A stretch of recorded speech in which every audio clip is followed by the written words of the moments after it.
Le New York Stock Exchange, hein, le NYSE, je vais arriver à le dire, le NYSE, hein, bah, ça y est, hein, il passe aux actions tokenisées. Hein, c'est passé ça il y a quelques jours, hein, le 23 janvier. J'en ai quasiment pas entendu parler. Et pourtant, c'est une véritable révolution qui est en route. Hein. On va voir ça dans cette vidéo. Pense à mettre un petit pouce bleu, hop, par ici, à t'abonner à la chaîne. Si t'es pas abonné, je te rappelle que tu peux me soutenir en allant sur patreon.com/makertronic. Tu pourras avoir accès à mes vidéos exclusives, hein, sur le minage de crypto-monnaies. Regarde ce que je peux faire, t'as vu? Bon, j'arrête mes conneries. Là, tu pourras avoir accès à mes vidéos sur le minage de crypto-monnaies. Hein. Voilà, je te rappelle que tous les jours, il y a des nouveaux coins qui sortent, qui existent, hein, et certains sont en proof of work. Et donc, il y a moyen de rentrer dans ces projets-là dès le début, hein, alors qu'ils sont en testnet. Hein. Ils sont même pas encore listés ni rien. Hein. Donc, tu vois, ça permet de rentrer vraiment très très tôt dans les projets. Et puis, il y a aussi le fait que acheter du matériel pour miner, voilà, ça peut parfois prendre de la valeur, hein, comme c'est le cas en ce moment. Hein, tout le matériel qu'on a acheté depuis des années, là, bah voilà, il a pris beaucoup en valeur, hein, avec l'intelligence artificielle. Tu sais que voilà, donc on spécule vraiment sur tous les points, partout. Donc c'est intéressant le minage. Voilà, tu auras accès à mes vidéos du coup sur le minage. Alors sinon, je te rappelle, je suis pas conseiller financier, hein, donc tout ce que tu verras dans cette vidéo n'est pas un conseil financier. De toute façon, aujourd'hui, on va parler d'actualité. Hein, on va parler d'actualité de Ethereum et de Solana. Est-ce qu'ils vont pouvoir tirer leur épingle du jeu avec tout ça? On va voir ça aujourd'hui dans cette vidéo. Alors, il y a une révolution, hein, qui est en cours. Hein, donc ça, c'est un article qui date du 23 janvier.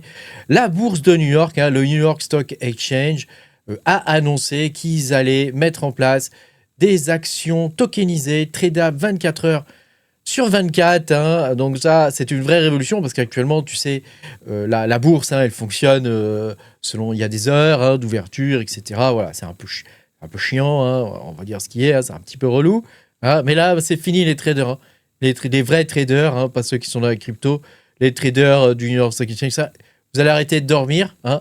Maintenant, vous allez être réveillés comme nous, H24, pour vérifier le cours. Hein. Donc non, c'est une véritable révolution. Non seulement pour ça, parce qu'il va y avoir une tokenisation du coup des actifs officiels. Hein, c'est-à-dire que là, on n'est pas sur une blockchain X ou Y. Hein, d'ailleurs, les blockchains X ou Y, elles ont peut-être du souci à se faire. Hein, on verra ça un petit peu plus tard dans la vidéo. Mais actuellement, voilà, ce qu'il en est. Et comble du comble, on va pouvoir utiliser des stablecoins pour trader. Hein. Donc, est-ce que le New York Stock Exchange va devenir accessible depuis n'importe quel pays, depuis n'importe où, comme un SEX, hein, comme un exchange centralisé de crypto-monnaies? Eh ben, ma foi, ça pourrait être le cas. Hein. Ça veut dire que moi, français, je vais pouvoir acheter des actions tokenisées directement via le New York Stock Exchange sans passer par des intermédiaires, des brokers, je ne sais quoi, avoir un PEA et autres trucs à la con. Voilà. Sachant que c'est évidemment, il va y avoir... ça va être très réglementé quand même, hein, je veux dire, c'est quand même pas non plus la fête du slip, hein, on n'est pas non plus dans le monde des crypto-monnaies. Hein. Donc, à noter que les actions, enfin les tokens que tu vas acheter, hein, ce sont des vraies actions, hein, c'est-à-dire qu'ils vont donner droit aux dividendes, à la gouvernance, interop, etc., avec les titres classiques, quoi. Hein, je veux dire, donc c'est tokenisé, mais ça reste de vrais titres, hein, quelque part. Hein. Donc ça te donne droit surtout aux dividendes, hein, pour ceux qui aiment les entreprises à dividendes. Hein. Alors que devient Ondo, que devient Solana, enfin tu vois, tous les trucs où il y a du RWA, toutes les cryptos qui ont un peu lancé cette mode, hein, du RWA, parce que là c'est une adoption institutionnelle en vrai du RWA, hein, mais que vont devenir toutes les cryptos qui utilisent du RWA, etc. Bah, c'est un vrai problème, hein, puisque toutes ces actions, enfin toutes ces cryptos, je commence à perdre, on ne sait plus où on crèche à force. Hein. Toutes ces cryptos, bah, ils vont subir un choc, à mon avis, assez violent. Hein. Donc, si tu es sur des Ondo, ou tu vois, des trucs comme ça, je parle de Ondo, mais il y en a d'autres. Hein. Voilà, méfie-toi, hein, parce que ça pourrait partir en sucette. Hein. Évidemment, à partir du moment où on peut acheter les actions directement sur le New York Stock Exchange, bah, tu te doutes bien que voilà, ça va de passer sur Ondo ou des trucs comme ça va devenir un petit peu hors système. Hein, ça va être un petit peu du trading de niche. Et donc ça risque d'être un petit peu compliqué pour toutes ces plateformes qui proposent justement, voilà, on peut en acheter d'ailleurs sur MexC ou sur d'autres exchanges, on peut en acheter. Mais voilà, ça risque de devenir un petit peu niche comparé à ce que c'est aujourd'hui, même si c'est peut-être même aujourd'hui déjà un petit peu niche quelque part. Voilà. Par contre, il faut bien noter que tout ce qui est les protocoles qui fournissent KYC, la compliance, le reporting, tous les bridges institutionnels, enfin tout le tooling qui va avec les titres tokenisés, ça va être au contraire assez recherché en vrai. Donc toutes les blockchains qui peuvent fournir ça, ça va être pas mal recherché. Les Layer 1 et les Layer 2 aussi qui se positionnent comme des rails pour les institutions, comme des rampes de lancement, si tu veux, pour les institutions. Avec, évidemment, on a Ethereum en tête et derrière, on a Solana qui va venir peut-être en rattrapage d'ailleurs d'Ethereum. Ils vont peut-être profiter de la vague qu'il va y avoir sur l'infrastructure. Après, est-ce que le New York Stock Exchange va utiliser évidemment Ethereum ou Solana? J'en doute. Par contre, effectivement, il va y avoir des bridges, voilà, il va y avoir tout un tooling qui va te permettre, avec des KYC, etc., qui vont te permettre de passer du monde de la crypto, réellement, au monde du New York Stock Exchange. Actuellement, Ethereum, ça reste quand même la chaîne RWA qui est dominante, qui est choisie habituellement par la plupart des gros émetteurs, pour sa sécurité déjà, et puis aussi parce que c'est une chaîne qui est assez mûre. Enfin, en tout cas, elle est beaucoup plus mûre que d'autres, comme Solana par exemple. Solana, lui, il explose sur le RW, puisqu'il a plus de 200% de valeur tokenisée sur 2025. Donc on voit quand même qu'il y a un mouvement de fond qui est en train de se faire.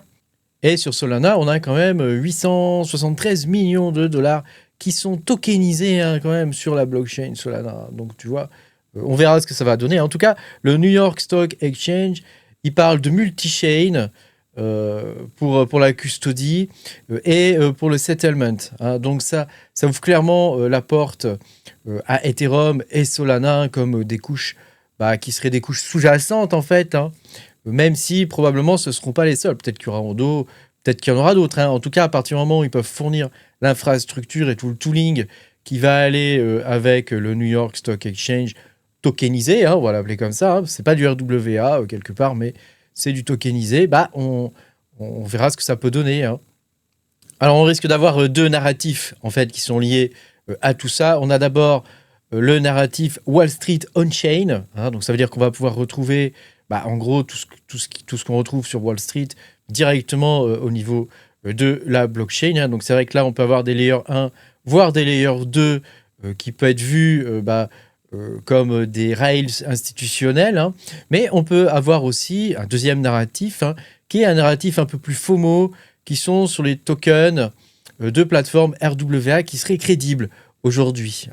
Donc ça, on verra pas dans cette vidéo quelles sont les plateformes crédibles aujourd'hui, parce que moi, je ne suis pas de Wall Street, donc je serais bien incapable de te le dire, mais ça fera peut-être l'objet d'une prochaine vidéo, mais il faut que je creuse un peu plus le sujet quand même.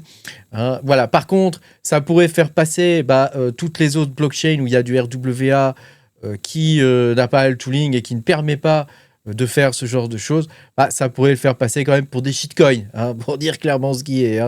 Donc tous les gens qui nous bassinent depuis des années, qui nous disent « Ouais, la blockchain, ça ne sert à rien ». Bon, la preuve que non, puisque comme tu peux le voir, le New York Stock Exchange adopte la blockchain. Donc c'est quand même quelque chose d'assez incroyable.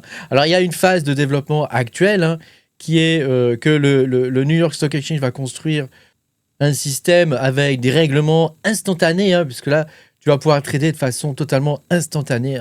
Donc c'est vraiment quelque chose qui pourrait être intéressant. C'est vrai que quand tu vois les marchés aujourd'hui américains, si tu avais la possibilité d'investir assez facilement, je veux dire, pour le commun des mortels, voilà, sur des trucs genre le gold et le machin directement dans le New York Stock Exchange, c'est vrai que ça peut être quand même assez cool, quoi. Je veux dire, c'est une possibilité. En plus, il peut y avoir des bridges qui permettent de passer du monde de la crypto au monde, voilà, on n'est pas obligé d'acheter du Pax Gold, par exemple, mais directement acheter du gold sur le New York Stock Exchange, je veux dire, ça peut être quelque chose d'assez sympa, quoi. Le fait aussi de pouvoir trader 24 heures sur 24, c'est quelque chose qui va être nouveau pour Wall Street, hein, pour le New York Stock Exchange. Hein, donc on va voir comment ça va se passer. Hein. Je pense qu'il y en a qui vont faire des crises de nerfs. En tout cas, nous dans la crypto, on est blindés, on est habitués.